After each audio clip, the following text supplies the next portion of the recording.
नमस्कार दोस्तों, स्वागत है आप सभी का कॉमर्स क्लासेस में। मेरा नाम पुखराज पुरोहित है और इन्वेस्टिगेटर के सिलेबस में हम जो प्रतिचयन सैंपलिंग वाला टॉपिक कर रहे हैं, उसी कड़ी में आज हम अगला जो है विधि, स्तरीय प्रतिचयन विधि पर चर्चा करेंगे। लेकिन उससे पहले मैं आपसे एक निवेदन करना चाहूंगा कि हमारे वीडियोस को आप ज्यादा से ज्यादा लाइक करें, कमेंट करें और शेयर करें, क्योंकि आपका एक लाइक, एक कमेंट, एक शेयर मेरे प्रोत्साहन में बहुत बड़ा योगदान देता है। इसलिए मैं आशा करता हूं कि आप इसे ज्यादा से ज्यादा शेयर करेंगे, ज्यादा से ज्यादा लाइक करेंगे। तो आगे हम देखते हैं स्तरीय प्रतिचयन। बहुत ही आसान विधि है, बहुत ही सिंपल विधि है। स्तरीय प्रतिचयन यानी कि यहां पर क्या होगा कि जो भी समष्टि है, जो समुदाय है, उसको स्तरों में बांट दिया जाता है।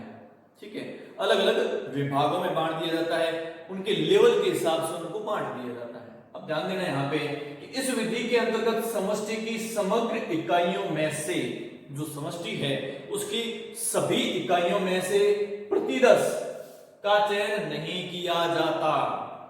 समझ में आई बात ये कि जो सभी इकाइयां हैं, समष्टि है, उस समष्टि में से यहां पर प्रतिदश का चयन नहीं किया जाता। सैंपल जो है वो समुदाय जो है, पूरा समष्टि है, उस समष्टि में से नहीं किया जाता। तो कैसे किया जाता है? वरन समष्टि की सुनिश्चित विशेषताओं के आधार पर सजातीय स्तरों में बांटकर उन स्तरों में से सरल यादृच्छिक प्रतिचयन इकाइयां चुन ली जाती है। क्या मतलब हुआ कि जो समुदाय है, उस सरल यादृच्छिक में तो हम क्या करते हैं कि संपूर्ण में से एक प्रतिदर्श को चुनना होता है, तो हम आसानी से संपूर्ण समुदाय में से चुन लेते हैं। लेकिन स्तरीय प्रतिचयन में क्या किया जाएगा? संपूर्ण समुदाय में से प्रतिदर्श का चयन नहीं होता है। संपूर्ण समुदाय को क्या किया जाएगा? एक सुनिश्चित विशेषता के आधार पर, उनकी जो विशेषताएं होगी, उनकी अलग अलग विशेषताओं के आधार पर सबको अलग अलग लेवल में बांट दिया जाता है, स्तर में बांट दिया जाता है, सबका स्तर अलग अलग दिया जाता है और उस स्तर में से हम सरल यादृच्छिक तरीके से उसका, उन इकाइयों का चयन करते हैं। फिर हम किसी एक ही स्तर में से चयन करेंगे, न कि संपूर्ण समुदाय में से चयन करेंगे। जब हम संपूर्ण समुदाय को अलग अलग स्तरों में बांट देते हैं, तो ऐसी स्थिति में हम जो चयन करेंगे वो संपूर्ण समुदाय में से न करके किसी एक स्तर में से करेंगे।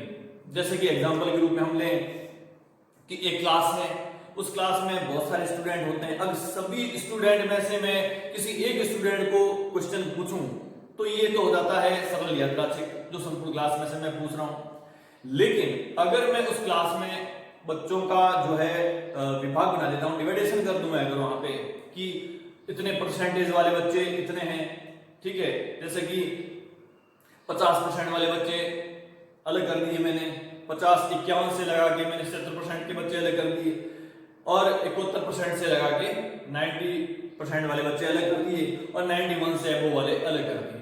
तो ये सारे क्या हो गए? अलग अलग स्तर के स्टूडेंट हो गए।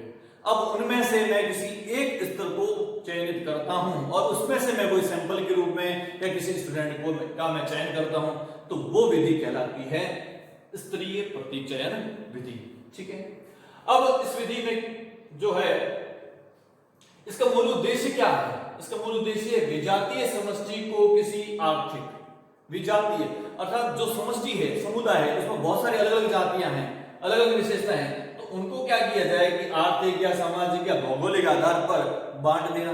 ठीक है, और विशिष्ट सजातीय स्तरों में इस प्रकार विभाजित करना, जो भी समुदाय है उस समुदाय को आर्थिक रूप से या सामाजिक रूप से या भौगोलिक रूप से अलग अलग स्तरों में बांट देना। ठीक है, और प्रत्येक स्तर अधिक से अधिक संभाव्य सजातीय हो। जितने भी स्तर होते हैं वो एक जाति के होने चाहिए, एक जैसे होने चाहिए और विभिन्न वर्गों में से विशिष्ट अंतर भी हो।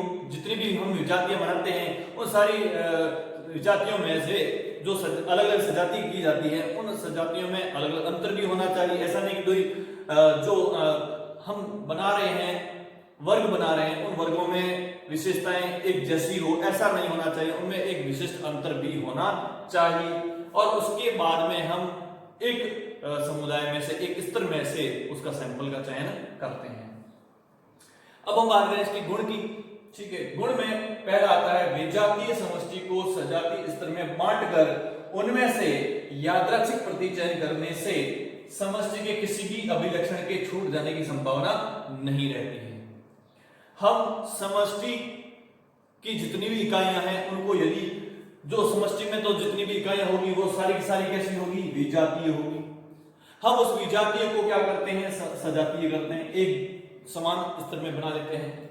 उसके बाद हम यादृच्छिक यदि प्रतिचयन करते हैं तो ऐसी स्थिति में किसी भी अभिलक्षण के छूटने की संभावना नहीं रहती है।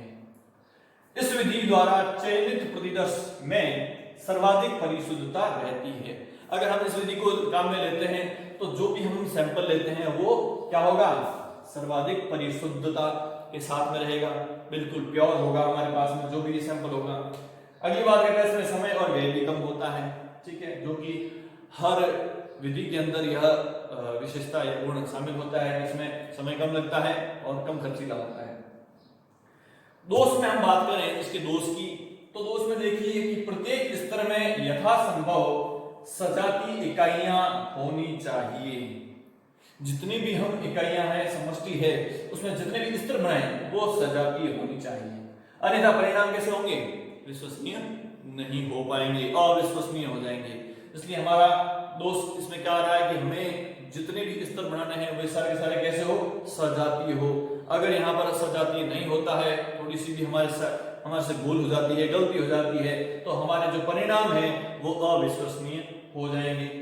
लागत अत्यधिक हो सकती है।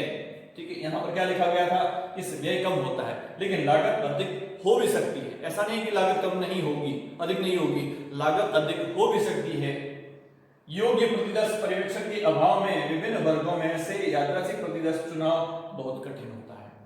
बहुत ही महत्वपूर्ण बात है, क्योंकि जरूरी नहीं है कि हम अगर सजातीय करते हैं तो सजातीय से हमें सही परिणाम ही प्राप्त होंगे। उसके लिए भी क्या जरूरी है कि जो पर्यवेक्षक है वो कैसा होना चाहिए, योग्य होना चाहिए। अगर अयोग्य पर्यवेक्षक है तो ऐसी स्थिति में जो भी परिणाम आएंगे वो परिणाम सही नहीं ज्ञात हो पाएंगे, अच्छे परिणाम ज्ञात करने में बहुत ही कठिनाई आएगी। तो ये था हमारा दूसरी विधि, स्तरीय प्रतिचयन विधि। इसका आप एक स्क्रीनशॉट ले सकते हैं। धन्यवाद।